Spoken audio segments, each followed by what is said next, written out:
Here you guys are on a 10-2 team in the Patriots, and Mike Vrabel, the coach, he was your coach in Tennessee as well. What does he bring as a head coach, and what has he brought to the Patriots?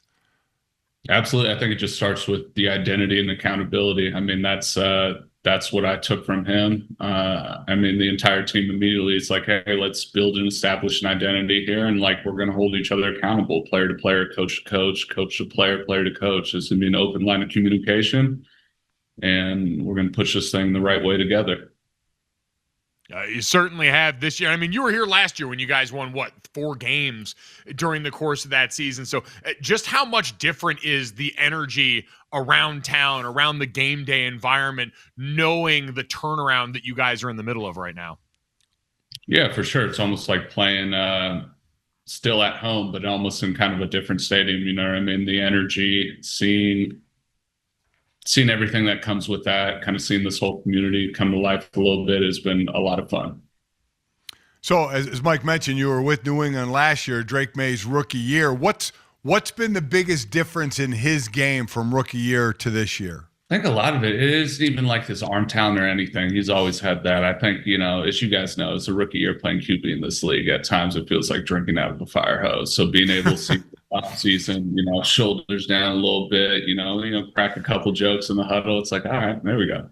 There we go. So I'd say it's more that than anything else. Have you seen all the online obsession for him? I think I saw the Drake Maye stuff going around, people commenting on his, significant others' TikToks about what he's being fed. He seems to have become like a cult hero in New England already just a couple years in. Yeah, I stay off of it, but my wife's definitely show me the funniest ones, and I'm like, oh man, that's awesome. Definitely something I gotta have now, just to show to him if he cracks a joke a little too hard, and I'll just flash him with that real quick, bring him back.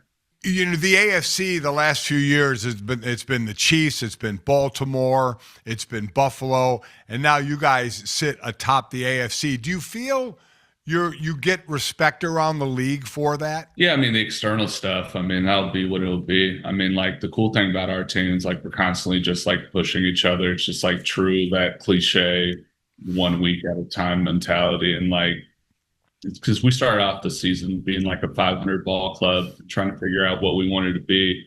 And then going into Buffalo, kind of establishing, building upon that identity, and kind of looking around each other in the locker room okay, this stuff does work.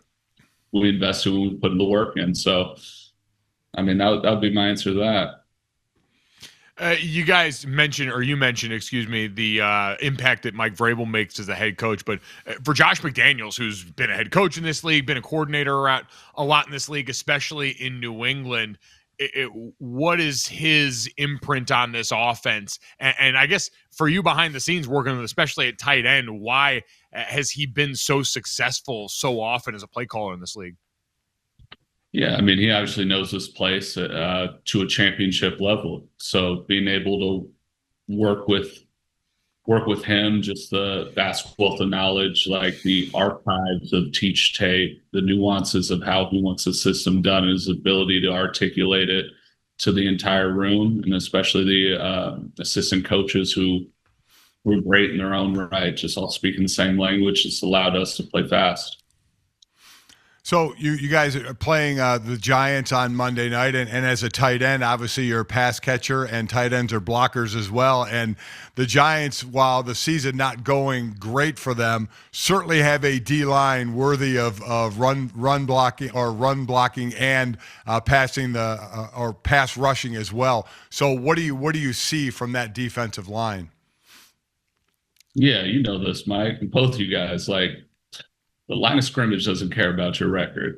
You're gonna have to. They got some dudes up front you got to worry about. So they're really talented in their own right, and you got to find a plan and stand up to them.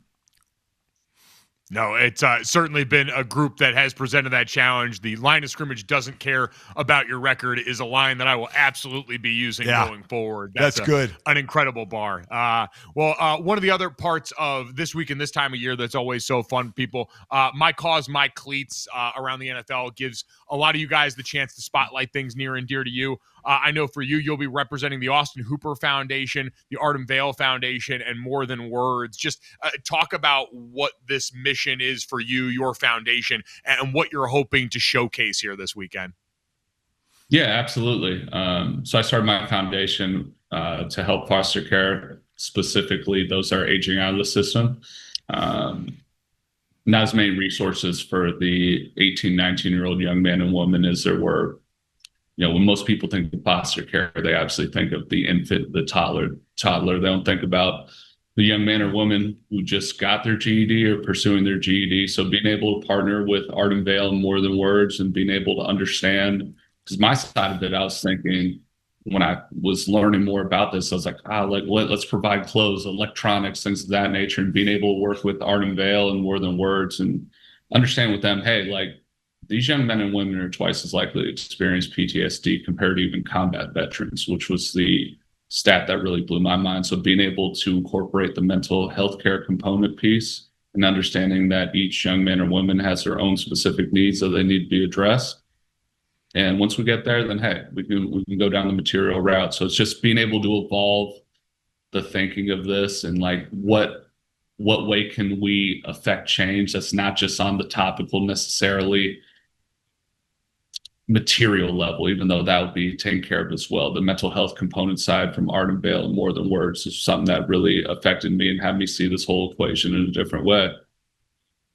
Wow. Oh boy, just That's an something. incredible cause and great insight on such a vulnerable part of the population, and one that we're glad they've got the help, and in this case, the platform to continue to help put those kind of resources in their hands.